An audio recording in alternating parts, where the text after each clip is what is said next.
Oh, greetings there, travelers. Welcome back to the end of the 7 dice. Looks like everyone out there is gearing up to go off to the final battle.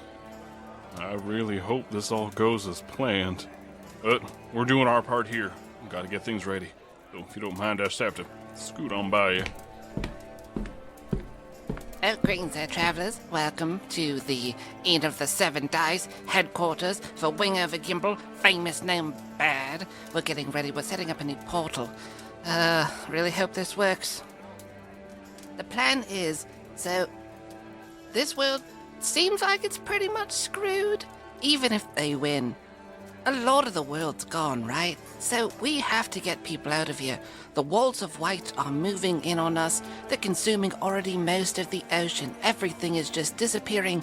We need to just evacuate fast. So, we're setting up a portal, trying to get to a world that is described in this book. This book has been telling us the story about the 7 dice and what's been going on with our heroes as we've been preparing for this final battle, and honestly, I'm concerned, travelers, because it does say this is the end. But there's still one more fight, I suppose. We're just waiting on someone to come on. Oh, there she is. Wingover. Yes, I brought what you're looking for, the different artifacts here. There's the tongue of the 1,000-year-old sorcerer. There is the head of the ancient Githseer. And we have, of course, the heart of Mithranor. Are you certain that everything is going to be okay? Oh, yeah, I've dealt with portals before. I've traveled through a few. I've, hopped around here and there. Don't even worry about it. We got it in the bag. This should be fine. I'm following an instruction. How hard could it be? It's in a book. Okay. Well, we're just loading up the ships now, so I'll pop by near the end just to make sure that everything's okay, but just try not to blow yourself up in the process. Oh, Astoria, we got kind of a thing with battle bards. I don't know where they are right now, but could you just read this? It's a bit of a contract thing. Oh, come on down to Battle Bards for amazing sound effects and music to heighten your game.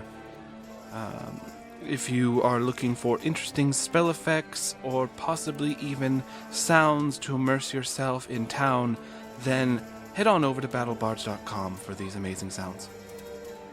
Okay, is that fine? Sounds good to me, thank you. Alright, take care. I'll be back later. Alright, travelers. So just gonna put these things... Heart of Mithranor is a lot smaller than I thought it'd be, honestly. Every time you hear it described in a story, it's gigantic, but this is about the size of a football, I suppose. Alright, well, travelers, we are diving into this new and exciting part of the tale. Everybody's gearing up, getting ready for war. Borodon is getting ready to summon every witch thing across the realm to help fight, and it's getting intense, travelers. We're nearing the end. We don't have any fan mail, but remember, if you do want to send us a message, head on over to the Twitters at Ballad7Dice or the email we have sent up. It's a electronic mail system, ballad7dice@gmail.com, or drop on to the iTunes or the Podchaser and leave us a review there. Absolutely always makes us happy to see those words of people enjoying the story. Alright, travelers, let us dive in to the Ivory Tower, Part 2.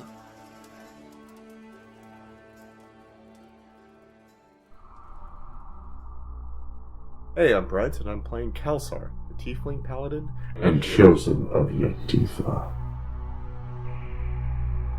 Hi, I'm Humberto, and I'm playing Borodon, Dwarven Cleric and Chosen of Time. I'm Evan, and I'm playing Ronnie, the half-elf bard and chosen of chaos. Hey, I'm Robert, and I'm playing MZ, the Githyanki ranger and Chosen of Blood. Hey, I'm Jason, and I'll be playing Draxir, the Dragonborn artificer And Chosen of Machines.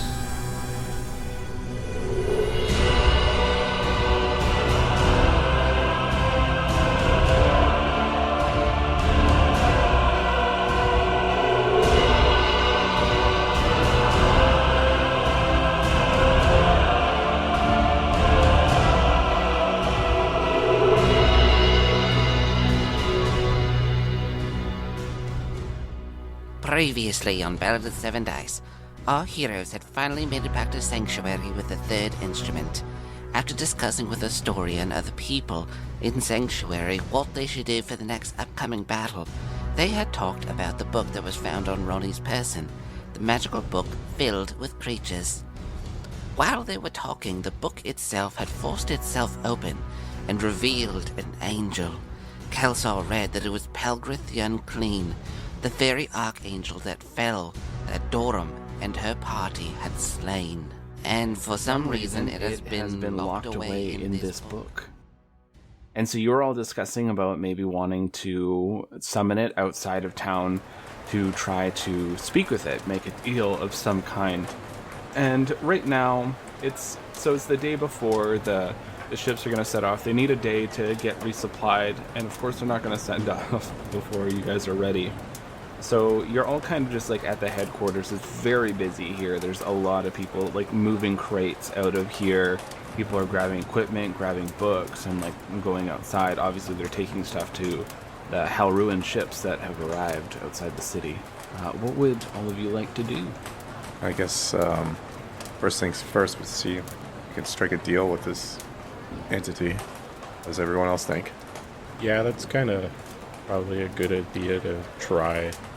If there's any like downtime, Draxir is just pairing things, putting Uhtred back together and kind of just meditating and whatnot, getting ready. So would you want to try to deal with Pelgrith today, like the day before heading off? I would like to do a deal with it as soon as possible, but but deciding what we do first, I want to speak with Sargoth, the blacksmith I met. Is there anything you want to do, Ronnie and Borodon? Not really. Would Ronnie let loose the night before going off? Yeah, but I can't think of anything actually fun to go do, so probably not. So I guess not. Okay. What about the instruments? The instruments are here in the building. They're waiting to have you all retrieve them when you're ready. The two are locked far below the headquarters in these safes, but they can retrieve them if you'd like them. The drum currently is on your possession. I was just kind of thinking that might be like a big Ronnie curiosity, possibly. He's had the drum for a long time. I mean, Ronnie isn't normal, but he doesn't seem dead. So it's surprising he's had the drum. You know, when you had the horn, Kelsar was acting weird, and the harp seemed to have a bit of its own influence as well. But the drum, you haven't had any issues with that. Usually there's like one person that is kind of turned by stuff. Mm-hmm. Is there anything you'd like to do, Borodon? I wanted to go and talk to a Dumathorn priest, just to see how they are, how the church is faring, and if they have, because of course they'll have the same feeling as I have. I mean, they probably won't have as much information, but it would sense, as much as I have. Yeah, at least help you kind of gauge the situation. Okay, for sure. So we will start off with Kelsar first, since you're right at the headquarters. Kelsar, it doesn't take long to find Sargoth. This large walrus man he has a box under each arm. He's hauling a number of tools and stuff towards the door, and you manage to catch him, and he sets them down off to the side. As you get closer to him, the temperature drops. You can see, your breath is in the air. Who are you, the tiefling boy with the map? Yes, Sargoth, it's nice to see you again. Yeah, you too. What are you up to right now? I'm just hauling tools off to those ships. They are never as tuned up as they all say they are. Let's walk and talk. I can help you in the meantime. I want to ask you some questions if you have a moment. Perfect. So he goes and hands you another box, and then he carries the two with himself. So, what are your questions? As you're starting to walk outside, you see the streets are filled. There is perched all over the headquarters. It's covered in pigeons, except those pigeons are light gaunts. And this thing is covered with them. They're all just watching you leave. I guess there's not really much beating around the bush. As you are aware, we're having the final assault on the Ivory Tower tomorrow, which could decide the fate of all existence. I need your help. Alright, what do you need me to do? Is there any way you could like refine my weapons and armor to give me a little bit of an extra push against Matthews? As I don't know if you ever dealt with Matthews before, or Durham, but I have, and they merely toyed with us, and we were slaughtered the first 2 times. And even though we're much more powerful now than we were when we first encountered them, I can't guarantee we will succeed. So if there's anything you can offer to help me, it would give me more of an edge and increase our chances of succeeding. And I would be eternally grateful to you. And when this is over, I'll be more than willing to give you my gauntlet and my map for it. That's pretty tempting. Alright. I only have the knight, so give me that sword of yours. I'll see what I can do with it. Thank you so much, sir. And don't mention it. Just make sure you get some rest the night before, because this battle, it's gonna take everything from us. I have no doubt it will. I won't let him win this time. I won't make it easy for him. Well, I'll try to help you to make sure that you make it through the other side. Thank you. So the two of you haul these supplies off. You walk with him. He takes you through town. And you can even see as you're coming up to the gates, there are these massive ships.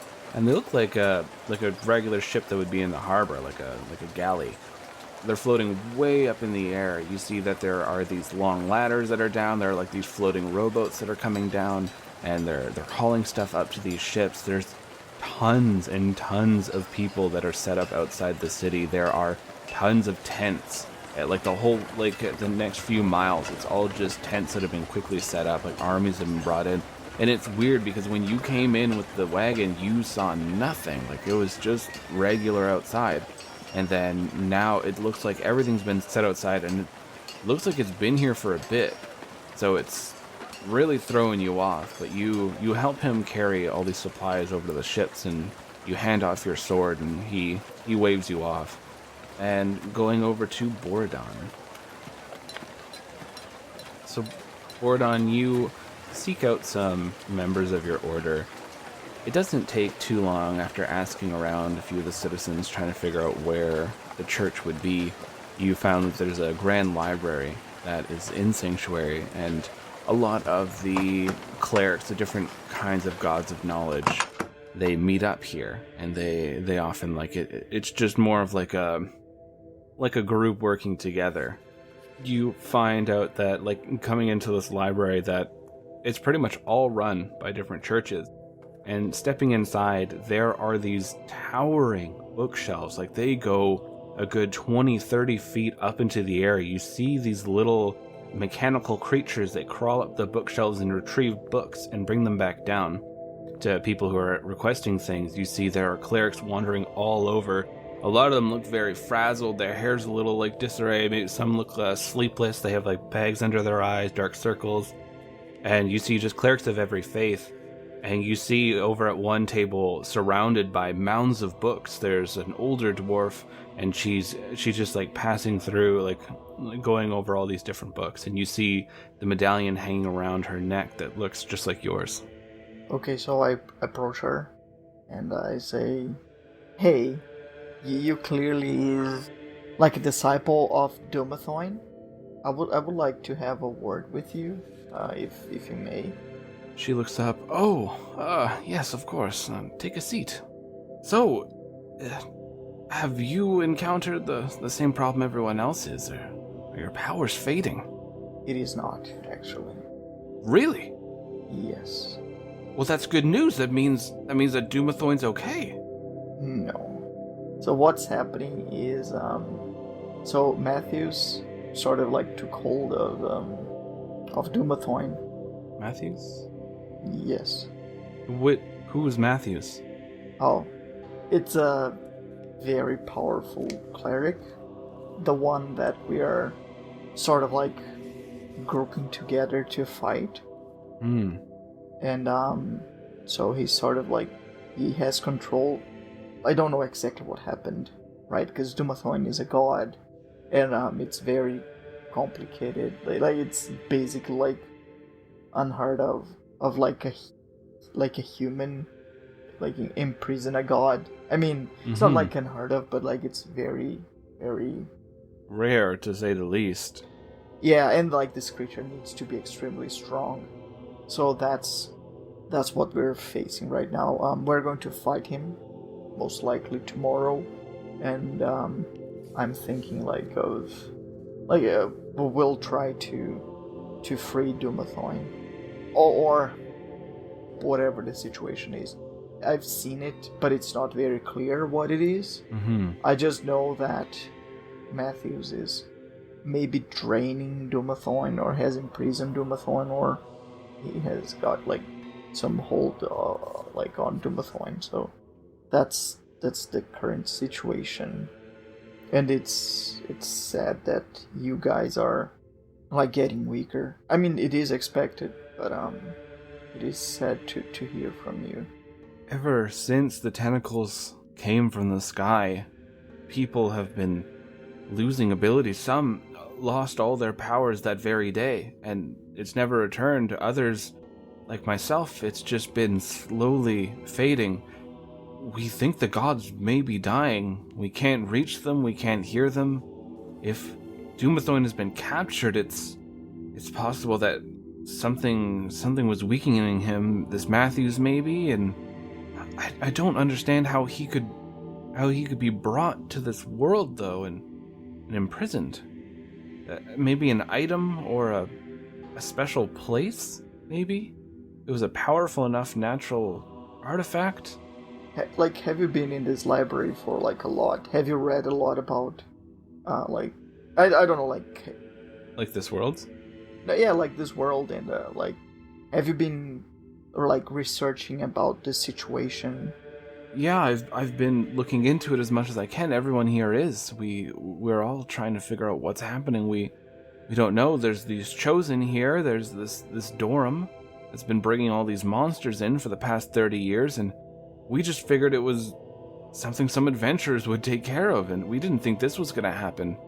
So much of the world is just, I don't know if it's gone or what. Nobody knows what's beyond the white light. The walls of white are closing in. Yeah, and I think that pretty much sums it up.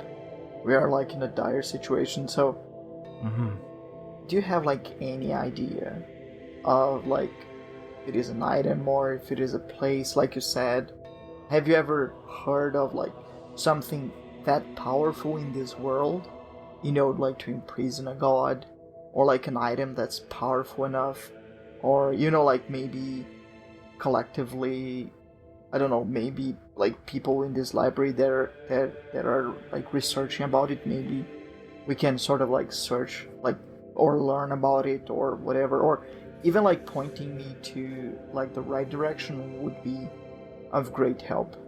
There are a few things that, of course, there are some items that are more myth and legend than real. There was a time where the gods were brought down to this world and made mortal to humble them and have them learn more about their followers, but there were a few items that were known to seal gods and keep them locked. But there was also, then she starts grabbing a few books, and she just pushes this pile of books over onto the floor, opens up one.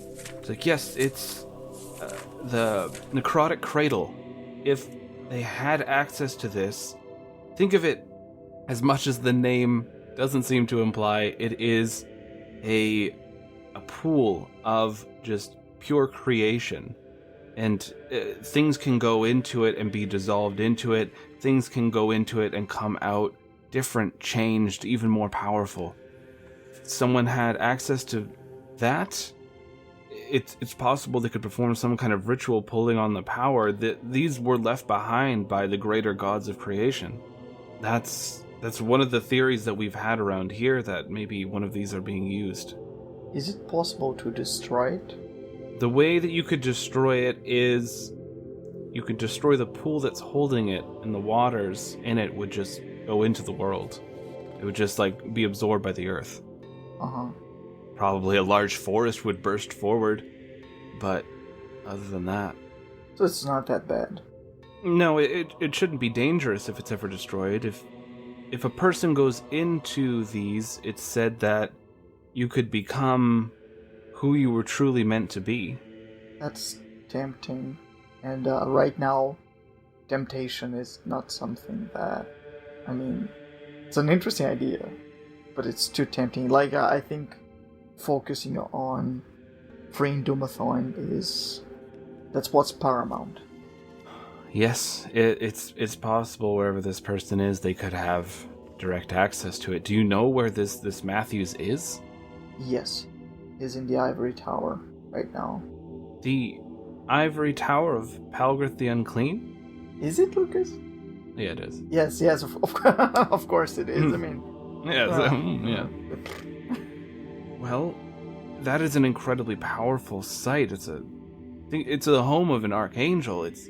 There's enough divine magic in that tower itself to cause a cataclysm. It's possible they're pulling from that. Or it's possible that maybe even the cradle is inside that tower and that's what's giving it energy. I'm not sure. Borodon, make me a wisdom check. Ha! Joke's on you, Lucas. I just added 2 points to my wisdom. Now I got like 20. No! Wisdom. You have no power here. Wait, aren't you wisdom based? Yeah. I feel like you could have done that a long time ago. Yeah, but I mean, I have like 16 strength, 18 constitution, 12 intelligence. He's a very rounded dwarf. Oh shit, I got like a net 1. Oh my god, you did. And then I started piecing myself and putting, I'm more. And then I do like a somersault. From an outside perspective, it's, there's 2 doctors and another dwarf. They're standing around a bed, and there's Borodon on the bed, just like having a seizure, and they're just like, I'm sorry, it's too far in. Good night, sweet angel. And then we go back into Borodon's fever dream of Ballad of the 7 Dice. You're too, like, in the moment, like all this information, like it's kind of hitting you, and something kind of like, like when you kind of had a thought, like, well, what if? And then you immediately lost it. You're like, never mind, it's not important. But you could, if you wanted, you could research here for like the day, if like that, if you just wanted to look in more about that or like this tower or anything, any specific subjects. If you like take the time here, then I can give you information based on what you're looking at. One thing that I wanted to do too, Lucas, is using Planner Ally. Since we have like basically infinite money. Yeah. So it's just 10,000 GP a day, right? Easy peasy, lemon squeezy, if you have infinite amount of money. And it would free up like a spell slot tomorrow. I mean, I could just like be summoning infinite planner allies because we have like infinite amount of money, right? And then we would have an army, right? I think you're stretching infinite a lot there. We have like 80k or so. It's not 80k. It's way more. I've heard. I remember Lucas saying about 70,000 worth of jewels. I'm pretty sure it was like 70 something. Nah. I mean, I do have like the diamond elephant or whatever. Oh, yeah. I forgot. Is it like a... No, it's not an elephant. It's like a diamond swan, wasn't it? Yeah, swan. Yeah. So, and I just chipped a little bit, like of that diamond. So, I still have, like, I think I have enough money, like, to cover for, like, some days. You want to summon a powerful celestial to aid you for the next few days. Yes. Do you? Okay, yeah. So you can do that. I'm casting Lulu! It's a small celestial. Lawful good. It's just... What creature is it? It's called Lulu. Lulu. Oh, there's a titan here. Aha. You're gonna try to summon a titan? 30 strength. I mean, all his like ability scores is like greater than. Then there's gonna be an attack on that thing. Ha! Oh, Lucas, you're so funny. This podcast is done. We did it. Beat Matthews, and he just dies. He's like, Nani? And then dies. Just stay away from the nape of its neck. Oh, there's a chance of being chaotic good, 75%, or neutral evil. I like that one. So I don't know, like, I can summon a Pegasus and then just get the fuck out of here. So, question, Lucas. Yeah. If the Titan you summon has like the creepy smiles, like the one from Attack on Titan, run. Yeah, like, and like, guys all naked. Yeah, like Bale. If you know a specific creature's name, you can speak that name when you cast the spell to request that creature. Lucas? Okay, You Lucas, know the name. You know do the not- name. do you not- know what to say. Do not screw me here. Just say Palgrith. No. I summon Megara, the Dawn Titan, Gargantro element, chaotic evil. No, It's good to me. Can't you just summon like Obelisk the Tormentor or something? I can, of course. I mean, but I would need all the parts, right? Oh no, that's Exodia. That's Exodia. Yeah, you just Fuck. need 3 sacrifices. Oh yeah. Yeah, it doesn't give any other information. It says you summon a Celestial. Any Celestial, by the way. So, I mean, you could just kind of reach out and try to, like, feel for, like, a Celestial and see what you get. Jeez, there is a gear in here. If the task is aligned with the creature's ethos, the payment might be halved or even waived. See? Oh. Jesus fucking Christ. So I'm lawful neutral now. Yeah, but it's like, it depends on what you want them to do. It's like, if you're like, let's save the world, then probably, like, a good guy will be like, alright, that sounds pretty good. Yeah, no, let's kill some kids. You know, like, and topple the Jedi Empire. Hold up, Anakin. I might have a problem with that. Some younglings. Just down a whole 6-pack right in the back alley. Oh, those poor kids. So a being must be known to you, a god, a primordial, a demon prince, or some other being of cosmic power. That entity will then send you a celestial, an elemental, or a fiend loyal who will aid you. So a demon prince, like MZ. So I summon MZ to fight yeah. No, summon Matthews to be loyal to you. That's not a bad idea. That means you would have to find an otherworld entity that had control of Matthews, send Matthews to you. Oh, Well, that's kind of confusing. bullshit. Basically, you're reaching out and you're contacting a temp agency and they're sending you someone. That's what this song is. The spell is a temp agency. So what Outer Planes gig worker are you going to receive for a day? Okay, so So just think, like, if you have a god in mind, a being, like, there is Dumathoin, there are other dwarven gods, like the main dwarven god of Moradin. I was thinking in fighting maybe like an elemental. Okay. An elemental that would be able to fly and has, like, you know, thunder, like something related to the weather, since tomorrow we'll be fighting, you know, like both like on the air and like on the ground and air. So I was thinking just like summoning like an elemental, and that elemental, you know, would be aiding us. Yeah, I'm done with that. You're like praying to, it's like you're pretty much praying to the planet. And then they're gonna, like, an elemental would come to aid you. Yeah. Okay. So you want to summon it today or tomorrow? I want to summon them today because, like, that wouldn't, like, I wouldn't spend like a spell slot for that. Mm-hmm. You know, I mean, at least I'm guessing, right? Because let me just check. Is it? It's not concentration.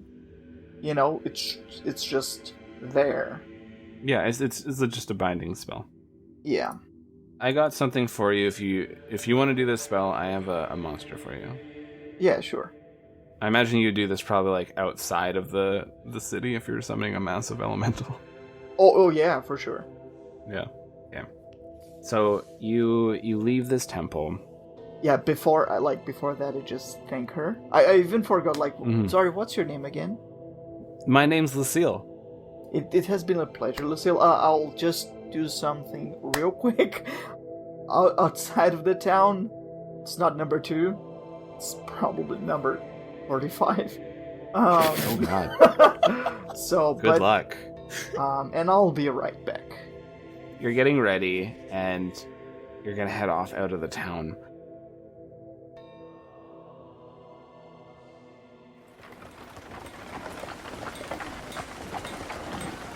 Was your plan for you guys to summon Palgrith like this day? Like, would you guys meet up for this, or what would you probably try to do? I don't fucking know anymore, because Borodon's just summoning everything. He's gonna have a whole fucking menagerie. Fucking He's why gonna have not? his own army that's gonna be equivalent to the current army. I mean, Fuck. that's one of the perks of being a prince, right? MZ could have done that. He didn't. Yeah. I mean, he got the gift here. He's got the Gith and Red Dragons. That's pretty big. Let's see. It's pretty good. Let's see how a red dragon fares against my flying boar. It's called If you Wind want it Bull. to be a flying boar, I'm here for it.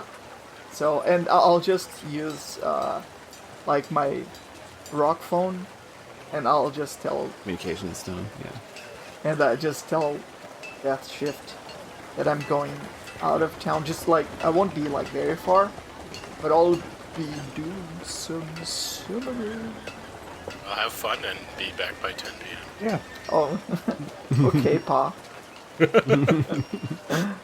Borodon, you go outside of the town, and there's a little bit of a clearing you can use where there used to be a lot of crates, but they've been hauled up, just tilling up their earth and making a large symbol. You're like, this should be good.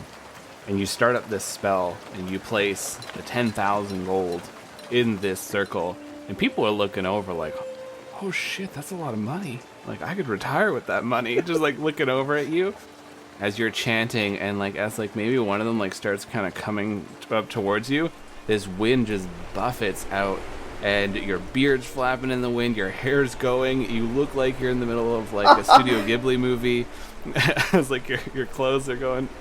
Ice cream tubular, and yeah. You're holding on to your amulet. This wind is just howling. You see trees and everything are bending away from you as you're chanting these words, calling for aid in the upcoming battle. You see as the storms start forming overhead and lightning starts crackling in the clouds. The people are looking incredibly concerned over at you. And these storms, they actually start coming down. At first it looks like a bit of a funnel cloud, but it just keeps snaking out, and when it reaches the circle, it starts forming this shape where at first it's a ball, and then it starts elongating, and then 2 arms are coming out from it, clawed hands, and 2 more come out from the sides, and these 2 eyes form, this crackling lightning, and this mouth opens up, and you can watch as this electricity is flickering inside these black clouds. It leans towards you. This thing is probably 30 feet tall. You hear it say, "What is your bidding, Borodon of Dumathon?" I will need your aid for at least one day. There is a huge incoming battle. We will need air support. Are you up to the challenge? I will destroy anyone in my path. You simply need to point me at the enemy, and I will leave you with pieces of them remaining. Be very specific of who you point them towards, because that, it's like a monkey's paw kind of thing. No, this guy, he's on the down low, because Borodon's summoning him for the point of saving the world, so he attracted a being of good to come aid him. Okay. Because if he would have just said, let's fucking blow some shit up, then he probably would have got a being of neutrality and be like, alright, let's do this. Yeah! But he wants to save people and do something good, so he attracted somebody of a similar nature. So the being, as it leans down, the wind is buffeting towards you. I will remain in the clouds until we reach the battle. You can call upon me at any time. So what's your name? As he's leaning down towards you, you ask for his name, and he says, I am Voltos, the imploder of dimensions. and as he says this, you feel like the electricity build up, like your hair is on end as this wind is whipping around, and he just funnels up into the clouds. Now there's just like this large dark storm cloud hanging over Sanctuary. There's like people maybe like 30 feet away from you. Their hair is like equally blown back. There's like still a lot of electricity in the air. Like you can hear a pin drop as everyone's just staring. And due to the nature of your belt, your hair settles back down and you look perfect. So I just go back to the headquarters.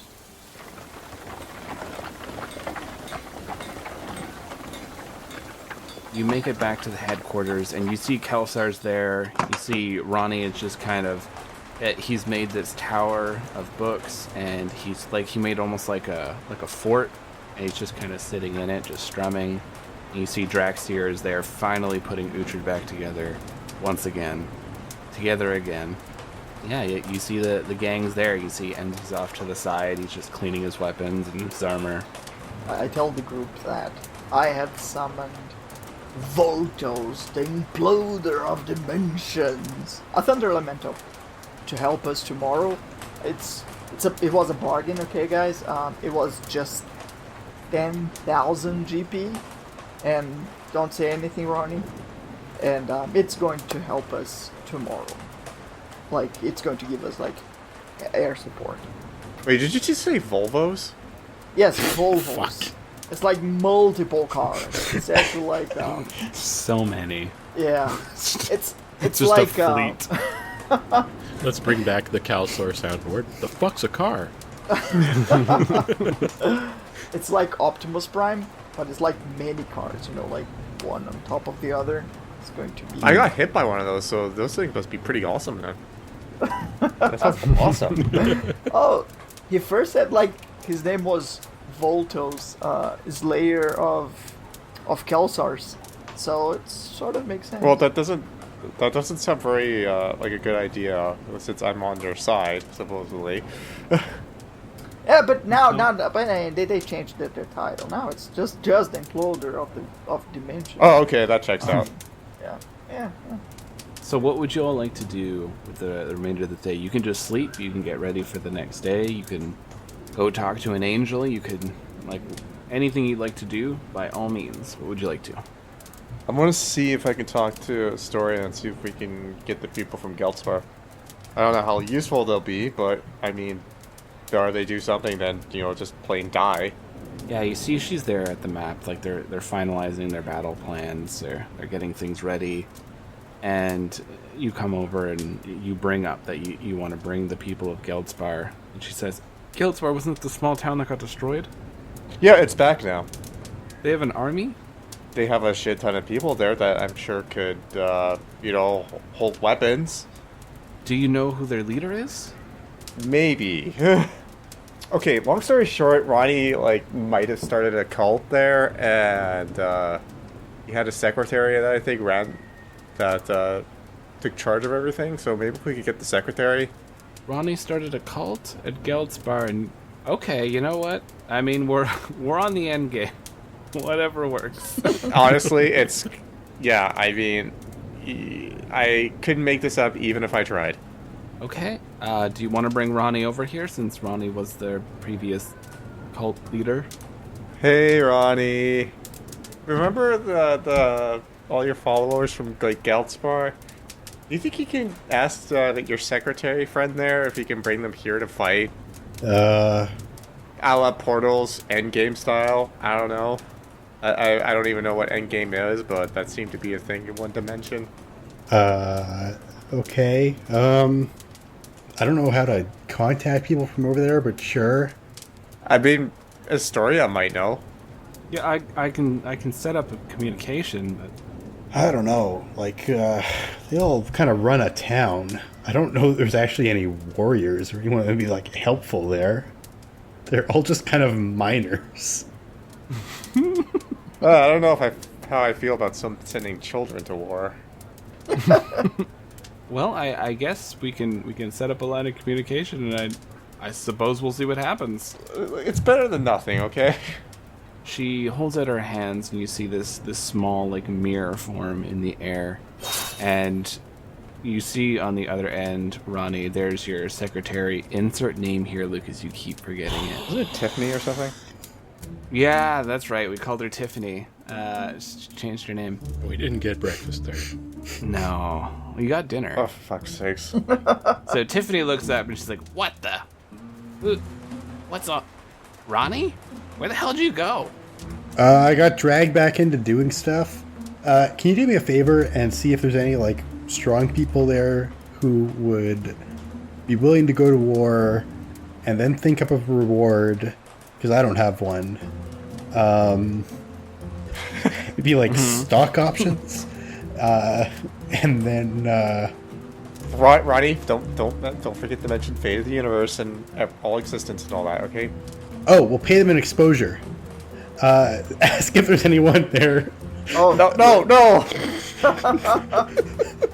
Send all of your designers. We're going to pay them with exposure. Oh, fuck. We'll just get their name out there for them. We have 2,000 followers that we're going to show them 2,000 people as 2,000 clients. Yeah, but they need to have their own cars. Right? Yeah. Tell them they get to continue living if they help. Because... Why? What's happening? Are you going to attack Geldspar again? No, not again, but we're going to be attacking the Ivory Tower where the Day of the Universe is kind of on the... Basically, if we fail, then everything dies. Well, I'll try to look to see who's, like, not high or drunk. Honestly, if they're high or drunk, that might actually work to our advantage. They might care less about being sent to their deaths. Give me 5 minutes. She wanders off. The window's still open. The story is like, so what kind of town was this, Ronnie? Kind of town was what, Ghelspar? Oh, I don't know. I was only there for like a day. What about, like, now, your new Geldspar? Oh, my new Ghelspar. It's a mining town, I guess. It's a mining town / casino town. At Old Chestnut, yeah. Funnel the money back in. Yeah, exactly, yeah. We get all the money and we throw it down a pit. Right. Yeah. I don't know. People just came and watched me play. And, well, that's all the parts I saw of it. And then I go back to the hotel. It had real nice hotels. Lots of hotels. Only the best. The best. Only the best hotels. The best. The biggest of the best hotels. Are you having another 45? Oh, remember, Ronnie made all the suites, king suites, or like the best suites there are, because just in case he went to one, he wanted it to be the best one. Exactly, yeah. Okay, oh, it looks like they're back. Hey, so, I said fate of the universe. She's looking at, like, this little piece of paper she has.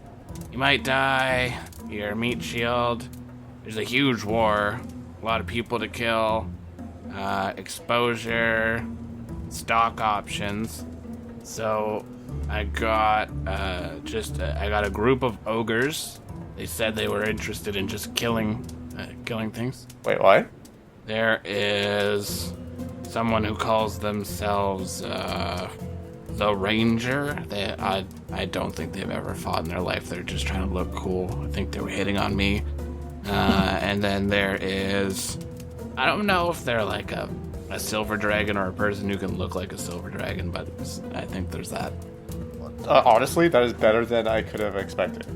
I had low expectations, so I say awesome. Bring them along. I'll point the ogres at whatever they need to kill, and they can just have at it. All right, yeah. I'll guess we'll talk more with this Astoria person. We'll get all this sorted out. And awesome. Thank you, Tiffany. Ronnie, how do we pay people in exposure? That doesn't seem like a thing. No, I mean, it must be. Like, exposure is like half of what I got in the bank, so just use some of that. You could argue that Ronnie's performances were paying them with exposure. That's very true. All right, so Astoria goes back to talking to Tiffany as the two of you walk back to the group. Holy shit, I can't believe that worked. Why wouldn't it? I don't know. I mean, yeah. Because they're all... Free spirits who are just helping each other out and living in a town that believed in equality. Even Borodon didn't want to disrupt the town. Yeah, exactly. To the point, like, do we take away the instrument? They are only source of happiness. Like, not the only one, but like probably the main one. Probably the source of harmony. So that are not existing. So I mean, your move. Are we going to summon that creature from the book? I mean, that seems like honestly, it can go either way. So you know. I mean, I think it would be like the sort of like the more the merrier. The more the merrier, yeah. I mean, or the more powerful, or whatever. It's definitely not merrier, but I mean, hey, I'm taking a look at the battle map here, and it's looking pretty even, I'd say generously. So hey, if we can get more, great. We might be able to strike up a favorable deal with it as well, seeing as it'll probably want to take the tower. He could have the tower, I don't care. Exactly. No, he can't. Why not? You want the tower? Yeah, what are you going to do with the tower? No, I don't want the tower, but like the tower, it is extremely powerful. Yeah, that's part of the deal. We take care of our stuff, and then Helgrith can take the tower back. After we're done, go back to whatever plane it's from. Yeah, exactly. Doesn't seem like a good idea. Does anything... Let us not have him, own the tower, because he can probably use the tower against us, right? If he's very pissed with humanity, which it probably will be, and considering the current situation. The main thing that made him upset and that caused him to start his rampage against the mortal races is that they always caused problems and always tried to destroy the world. It's kind of counterproductive, but okay. Well, he figured he would get rid of the mortal races and just let natural order take over, and that the worlds could flourish by themselves. The world would create new mortal races. So it's Thanos, basically. Start again. Well, no, Thanos kept half. He did not want half. He wanted just clean slate, let's start. Great. The other angels did not agree. Yeah, I couldn't imagine why. You do know that when you have the book, the creature summoned has to listen to the book holder. Yeah, so there you go, Borodon. So are you guys down for it? Well, I mean, he has to listen to you, right? I mean, while I still have the book, if I lose the book, or for whatever reason, if something happens, and if I, lose hold of the book, does it just do whatever it wants? Or how does it go? Is it free? You would have to get the book. Yeah, so, Borodon, I got this staple gun here, and we're just gonna... You're gonna feel a pinch. pinch. Feel a pinch. I was about to say, we better chain that book to you or something. Yeah. Yeah, that's what I was thinking. Alright. Well, if you're down. I mean, I'm fine. Like I said, we need as many help as we can get. Yep. So okay, let's fucking do this. Alright, let's go summon Palgrith the Unclean. You all head back out to Borodon's summoning spot. Where the cool kids hang out. There's no grass to be found anywhere. Not at all. It's clearly everything in the area is blown away from one general direction, but you could still see rune work carved into the ground. And you're all outside town. There is the odd bird chirping. They've slowly been coming back. And there's some people in the distance, not too far away. They have little campfires going near tents, a lot of soldiers. You see these massive ships are still in the air. A large storm cloud looms over Sanctuary. You see every so often a dragon flies overhead, and it's carrying a number of Gith soldiers on its back, and sometimes it'll have a cart or something in its claws that it's bringing, and going towards Sanctuary. You take out the book, and it's rattling in your hands, it's excited. It's stoked you're gonna open it up. I'm a little bit concerned, but you have this book in your hands. You open it up. Yes, I do open it up. I think we were going to have, what's her name again? Storia? like with us, right? I think that's something that you were saying. Okay, yeah. She can come along to kind of like try to help out if something goes wrong. There's a few other soldiers and stuff, like some other chosen that are there, some randos you don't know. You see Uldrich Windcatcher. You recognize her. She's the new leader of the hunters, and she's just she takes her bow out, strings it up, and she has a few arrows notched ready. And you have this book, and as you open it up, there's once more that picture of the many-winged creature, the eyes along its wings, and you see written in Celestial, "Here lies Palgrith the Unclean." Okay, so I summon Pelgrith the Unclean. You hold this book open, you say these words, and everything goes quiet. The wind stops, the birds stop. You don't even hear sounds from like the fire, which is weird because it's not too far away. People are all kind of looking around like, what's going on? You feel the air gets heavy, and this lightning arcs out of the sky, this pure white hot, slams down into the circle again and again and again. This whole air is charged. There is so much power thrumming in this area. You see all the birds immediately take off. The horses are whinnying. They don't want to be here. Some people just take off because they don't know what the fuck's happening. Suddenly lightning just struck 7 times in one spot, and everyone's looking very alarmed. This crackling energy slowly starts taking shape into the same being that you saw from the book. These wings start to become detailed, and you see these eyes are blinking open. This voice echoes and booms out over the fields. I am Palgrith the Unclean. Which of you mortals has summoned me? I turn and look at Borodon. I have. Why? Why have you brought me to this accursed plane? Why have you dragged me from the void? All reality is in the brink of extinction, and we need our help.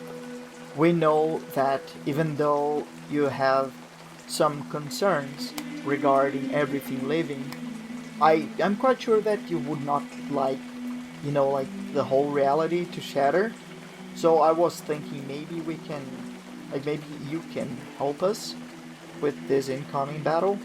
What do you think? The very people who destroyed me are now destroying everything. I would love revenge upon these mortals. But... oh, crap. There is always a but. I wish to be freed after this is done. And how can we know you won't resume your old agenda? I will. But I will give you time. I will give you 1 century before I return with my army. And destroy everything. Not everything. Everyone. Okay. Sounds like Pelgrith really enjoys being in that book. He doesn't want to go back to the book. He doesn't No. Into the book you go. So that's a hard no. I mean, I'm not going to put our reality, jeopardize our reality, even though it's going to be 100 years from now. We'll all long be dead after that, so we can't really do much. I mean, you talk about yourself. I mean, even you, right? I mean, I'm quite sure. Oh no!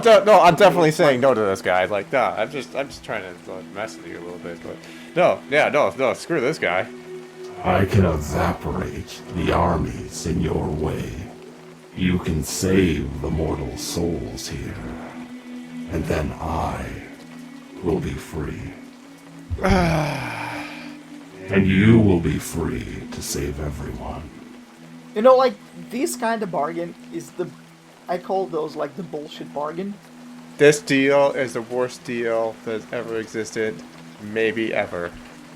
This seems to be a very bad deal. You will walk into a war and wager your existence, and possibly lose, or you will have a chance. Okay, let's find a middle ground here, right?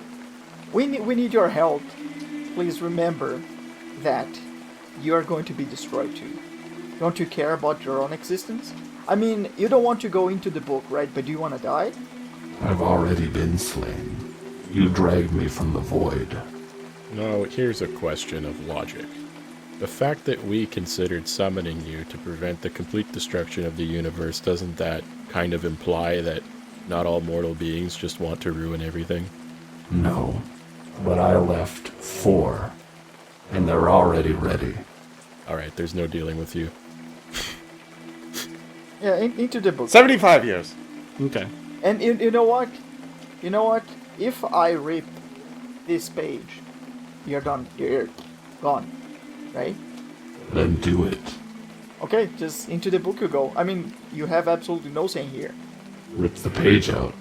Yeah, I mean, you're not really in the position to negotiate. Yeah. 125 years. I'll give you 125 years, sure. I don't know how to haggle, I'm sorry. Wait. How do you count time? You were in a book, right? How do you even know, like, how much time has passed? All inside this book are conscious. No, yeah, but sure. Do you have, like, a calendar inside, like, the book? Or, you know, like a clock? Or something like that? Beings of my caliber don't forget things like what time it is. So, how does it go? Like, we free you and then... But you're still bound to the book, right? If you free me, I will be free from the book. I will leave this plane. I will depart the plane for 125 years if you wish, and then I will return. Damn, I should have went higher. 137 years. Are you so worried? You mortals have defeated me once before. This is true. I mean, I'm quite sure you're not betting against yourself, right? I wish to survive, but I also wish to no longer be in this book. If you put me back in the book, then just destroy the page. Why the fucking bloodlust? Just the eyes look down and focus on you. It is what I've become. It is everything. I was here when creation began. I watched every leaf be made, and then I watched the races be brought in and destroy that creation. Yes, they made their own things, but they destroyed so much to do so and to survive. You know, Palgrave, all of you think that you're so goddamn invincible. But, you know, I'll have you know that we, all 4 of us here, we defeated a god. Then you shouldn't be worried. We defeated Yagditha. You know who Yagditha is? So you're evil. Oh no. You destroyed a god of light. Not necessarily. Like, wait. He said we have defeated Yagditha. We didn't destroy Yagditha. Yagditha still exists. Yagditha is among us, actually. Why would you fight good? It wasn't good. Because I wouldn't say like it got corrupted, but like Yagditha's idea of helping this world wasn't exactly aligned with ours. I mean, Yagditha was going to explode Kelsar too, so... You saved the one to destroy the many. By all means, Yagditha wouldn't exist without Kelsar. Yeah. You're a vessel. I was. Which means you could still be a vessel. What are you hinting at? I'll join you. You let me enter you, and I will give you unlimited power. Hell no! I've been through that shit long enough. You can fuck right off, buddy. There's something else. Like, seriously, find us in the middle here. Why destroy the world? I'm a cleric, and I understand, like being lawful, and like I understand like being, you know, like hating chaos, but without chaos, like creatures, they can't evolve, right? And it doesn't mean that, I don't know, like living things haven't destroyed other things, which is unfortunately the natural course of things, right? I don't know if we would be here today. So instead of like looking how much we have devastated, maybe you should you should have like another angle of like seeing how much we have created. Chaos will always be here. Even if you destroy everything, something else will be born again and again and again. Because that's the natural course of life, right? Yeah, I mean, you can eliminate all mortals for existence, but chaos will prevail and create new mortals anyway, so it seems kind of like a moot point for you, doesn't it? Everyone turns and looks at Ronnie. Just pure chaos. It's just crackling around him. First, Borodon, roll a persuasion. I'll use my flash of genius to provide a portion of Borodon's argument. So here's the problem. Pelgrith the Unclean is an angel that believes they are good and everyone else is evil. However, they want to produce the most evil act possible, destroying all consciousness in the universe, the only thing that gives the universe meaning by which it can observe itself. So you get a +5. Fuck yeah. So I got like +11 in total. Alright? So I'm going to roll the dice. Okay, Lucas, we have done a lot of good things, right? I mean, can I have my inspiration point? You have a +11. That's pretty good. No, but I need the inspiration, Lucas. Why would I have given you inspiration right now? We're not No. But you provide inspiration like always. You know, That's you're not... so inspiring. It's not how he only has it limited amount of times per day. You could ask me to use it, but like... I can't, I mean, I can't like, oh, now I'm going to try to persuade him. Wink, wink, nudge, nudge. Fucking princely mentality. Oh, you should just know to inspire me at all times. Well, I of am course. your prince. I let Drax here use his flash of genius in a moment. Ronnie, if you can think of a way in which you would use inspiration, what would you do? Like, I've probably been pretty bored this whole time, so I've just been, like, slapping rhythmically on stuff. Then you started, like, building up, like, a beat while Borodon was getting, in his inspirational rage, and... Yeah. He didn't even notice the background music was fueling him. Okay. So I got 26 in total. So this creature is staring at you. You all said your piece, and its eyes are narrowing. It looks outside, all around the grand walls surrounding Sanctuary, the fields that are all like ranging out, the trees lifting up. You see there's all these tents of like mortals everywhere, just getting ready to have one last fight in their life where they will just try to save this planet, and you're there just trying to speak to this last shred of sympathy inside this angel, this being that was created for the purpose of good but has fallen so far into corruption. It stares at all the creation, and it looks back at you with these many, many eyes. Very well. I will aid you in this battle. And when I'm done, you will destroy my page with me in it. Do you want to die? I'm done with this fight. I'm done with the worlds. I have outlived my purpose. I've fallen from my kind. I'm alone in the void. And what suffering I have, it'll be over once this fight is done. Promise me you'll do this. I promise you. Then it is done.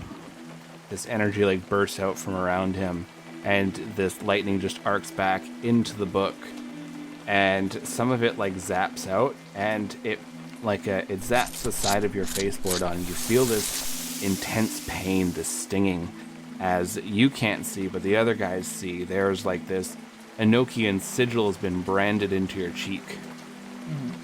And then you know now that you can call upon Pelgrith to aid you in the upcoming battle.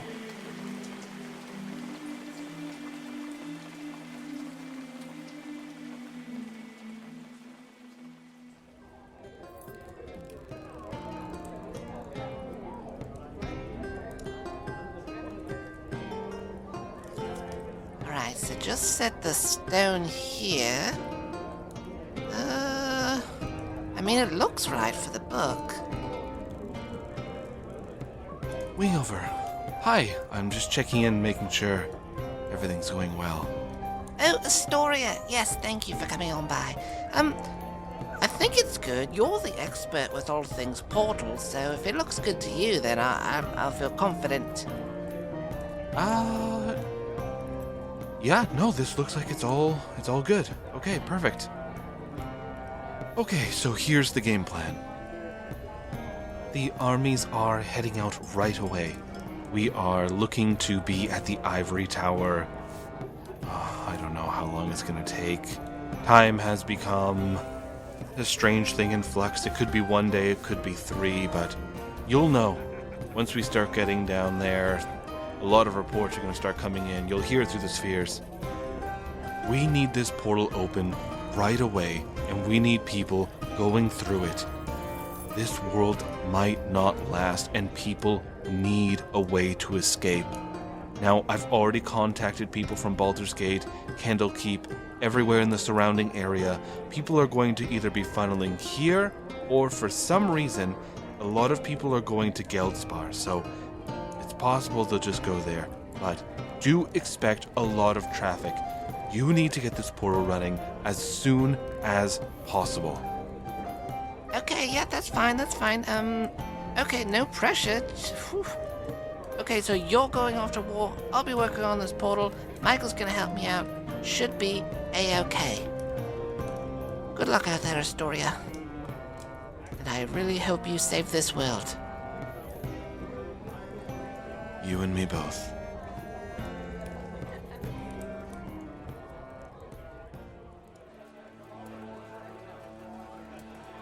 Hey there, travelers. You've probably noticed lately we have been increasing our amount of episodes that we've been putting out onto the main feed. We are hitting into the last act of this campaign. All recorded, pretty much all edited and ready to go. It's just a matter of adding the intros and outros and stuff like that, little mini-sodes. But we are gearing up for the next campaign. I will be speaking about it in greater detail, of course, but probably going to be noticing that we're going to be moving to a weekly schedule, at least for a bit. We might continue a weekly schedule. We'll see how people like it. Basically, if you're enjoying it, you can let us know over on Twitter, email, anything like that. We also have a Discord server. Check the show notes of this episode and you will see a link to our Discord if you want to pop on by. Often there's a lot of memes, artwork, that kind of stuff, discussion about the show. So you can come on over and chat with us there. Our new campaign is looking to air probably mid to late August, I'm thinking. We will chat more about it, but it's gonna be different. But I know if you've liked Ballad of the Seven Dice up to this point, then you're really going to enjoy what we have coming up. It's going to be... I just want to talk all about it now. I can't.